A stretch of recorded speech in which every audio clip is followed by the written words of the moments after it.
हे दोस्तों नमस्कार, आपका स्वागत है आपके अपने चैनल स्टडीज मेंशन में। दोस्तों जितने भी इंप्रूवमेंट वाले स्टूडेंट हैं उनका एक डाउट था, जितने भी स्टूडेंट इंप्रूवमेंट एग्जाम दे चुके हैं या देने वाले हैं, उन सभी लोगों का डाउट था कि भैया हमारी जो इंप्रूवमेंट मार्कशीट हमें मिलेगी या मिल चुकी है, तो इंप्रूवमेंट मार्कशीट क्या हमारी प्लेसमेंट में वैलिड रहेगा, क्या ये मान्य होगा।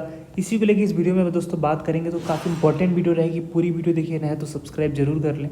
तो वीडियो को स्टार्ट करते हैं। तो काफ़ी लोग कह रहे थे कि भैया क्या हमें इंप्रूवमेंट देना चाहिए, हमारे जो मार्क्स हैं कम है, हमें मार्क्स बढ़ाना है, तो क्या हम इंप्रूवमेंट अगर देने के बाद हमें इंप्रूवमेंट मार्कशीट हमें मिलती है तो क्या वैलिड रहेगी प्लेसमेंट में।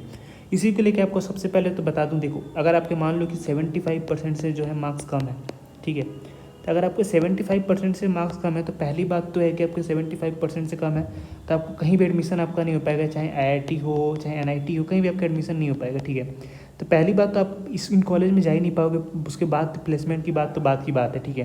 पहली बात यहाँ पे आपका एडमिशन हो ही नहीं पाएगा, और किसी भी कॉलेज में आप एडमिशन लेना चाहते हो तो वहाँ पे तो आपका एडमिशन हो ही नहीं पाएगा, क्योंकि वहाँ पे जिस भी कॉलेज में आप जाना चाहते हो वहाँ पे हो सकता है 75% मांगा जा रहा हो, तो वहाँ पे आपके 75% तो नहीं है पहली बात तो उसका सबसे पहले बात तो आपको इम्प्रूवमेंट दे के आपको 75% लाना चाहिए, ठीक है, ताकि आपको इन सभी कॉलेज में एडमिशन मिल जाए जहाँ पे आप जाना चाहते हो। तो सबसे इम्पॉर्टेंट है कि आपको इम्प्रूवमेंट जो है अगर आप देना चाहते हो, ठीक है, सोच रहे हो देने के लिए या सोच रहे हो कि मुझे देना है, तो इम्प्रूवमेंट आपको जो है देना चाहिए, ठीक है। क्योंकि इम्प्रूवमेंट देने के बाद आपको जो है अगर मान लो कि आपका आईआईटी एनआईटी एडमिशन हो जाता है, उसके बाद की बात होगी प्लेसमेंट की, ठीक है। अब यहाँ पे हम बात करते हैं कि प्लेसमेंट का क्या है, ठीक है। तो सबसे पहले तो आपको देखो इम्प्रूवमेंट आपको देना चाहिए, मैं नहीं कहूँगा इम्प्रूवमेंट मत दो, लेकिन आपको इम्प्रूवमेंट देना चाहिए। अगर आप चाहते हो कि आपको आईआईटी एनआईटी में एडमिशन लेना चाहते हो, वहाँ पे आपको पता है कि एलिजिबल हो जाते हो, अगर आप किसी भी एक दो सब्जेक्ट में भी देखें 75% अगर आपके आ जाते हैं तो एडमिशन के लिए एलिजिबल हो जाते हो, कोई दिक्कत वाली बात वहाँ पे नहीं है आपको, ठीक है। लेकिन अब यहाँ पे कुछ बातें हैं जो आप सभी को मैं बता दूँ। तो सबसे पहली जो बात है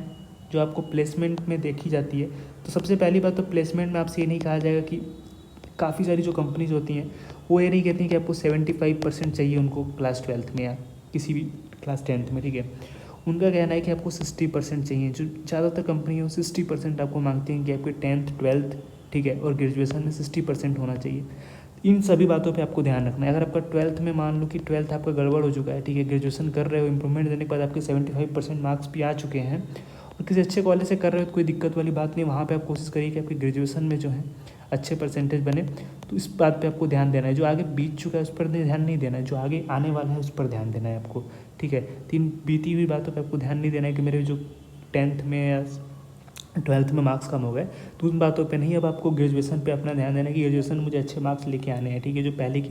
और यहाँ पे आप जब इंप्रूवमेंट देते होते हैं, आपको जो पॉजिटिव अप्रोच है कि आप इंप्रूवमेंट दे के अपने जो पिछला अपने जो गलती की है पास्ट में उसको सुधारना चाहते हो। यहाँ पे कोई ऐसी बात नहीं कि आप इंप्रूवमेंट दे दिए तो मतलब क्या भाई ऐसे स्टूडेंट हो जो 60% ही वाले स्टूडेंट हो, ऐसी बात नहीं है। यहाँ पे आप अपनी गलती सुधारना चाहते हो, 60% से आप अच्छे मार्क्स अपने लेके आना चाहते हो, ठीक है। 60% से आप चाहते हो कि मेरे 75% बन जाएँ, ये बात यहाँ पे बात निकल के आती है, ठीक है। तो सबसे इंपॉर्टेंट बात है अगर इम्प्रूवमेंट दे दी हो, अगर आप, ठीक है, देने वाले हो, सोच रहे हो देने के लिए, तो बिल्कुल आपको इम्प्रूवमेंट देना चाहिए, क्योंकि आपको 75% आने के बाद आप बहुत सारे कॉलेज के लिए एलिजिबल हो जाते हो, जैसे कि आईआईटी और एनआईटी के लिए, ठीक है।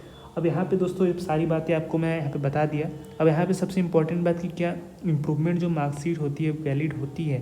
तो सबसे पहले तो मैंने आपको बता दिया कि जो काफ़ी सारी जो कंपनीज हैं, अगर आपके 60% है तो आप वैलिड हो जाते हो। क्लास 10 12th और ग्रेजुएशन में आपके 60% अगर होते हैं तो बहुत सारी कंपनी जो यही मांगती हैं 60% आपको चाहिए होता है, ठीक है।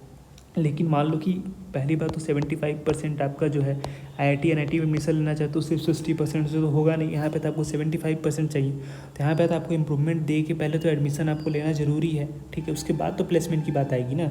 लेकिन यहाँ पे आपके 60% सिर्फ मार्क्स आपके चाहिए होते हैं। और काफ़ी सारे जो ऐसे भी कुछ कॉलेज हैं और कुछ कंपनीज हैं जो 75% जो है आपका इम्प्रूवमेंट मार्कशीट जो है वैलिड रहता है। वहाँ पे इम्प्रूवमेंट मार्कशीट की कोई दिक्कत वाली बात नहीं है, इम्प्रूवमेंट मार्कशीट भी एक्सेप्ट किया जाता है, ठीक है। तो हो सकता है कि कुछ ऐसी कंपनी चाहे आपको इम्प्रूवमेंट मार्कशीट आपको एक्सेप्ट ना करा जाए, लेकिन ज़्यादातर कंपनी में आपको इम्प्रूवमेंट मार्कशीट जो है एक्सेप्ट किया जाता है। तो इसको लेकर आपको परेशान होने की ज़रूरत नहीं है। कहीं भी अगर आप अच्छे जगह पहुँच जाते हो तो उसके बाद कोई दिक्कत वाली बात नहीं। आपको प्रेजेंट जो है बढ़िया होना चाहिए। पास्ट जो बीत गया उसको आप अब ठीक नहीं कर सकते, ठीक है, ठीक है। और आप 75% अगर आपके आ जाते हैं तो बहुत अच्छी बात है। इम्प्रूवमेंट में इम्प्रूवमेंट दीजिए, आप देने वाले हैं तो कोई भी दिक्कत वाली बात नहीं है। सबसे मेन आपका टारगेट होना चाहिए कि पहले आपको एडमिशन लेना है, उसकी बात की बात प्लेसमेंट है। तो प्लेसमेंट आपका हो जाएगा। पहली बात आपका एडमिशन अगर हो जाता है आईआईटी में तो काफ़ी सही रहेगा। ठीक है, तो यही थी आज की वीडियो। आप मेरे ख्याल से आपका सारा डाउट क्लियर हो गया होगा। तब तक के लिए धन्यवाद। जय हिंद, वंदे मातरम।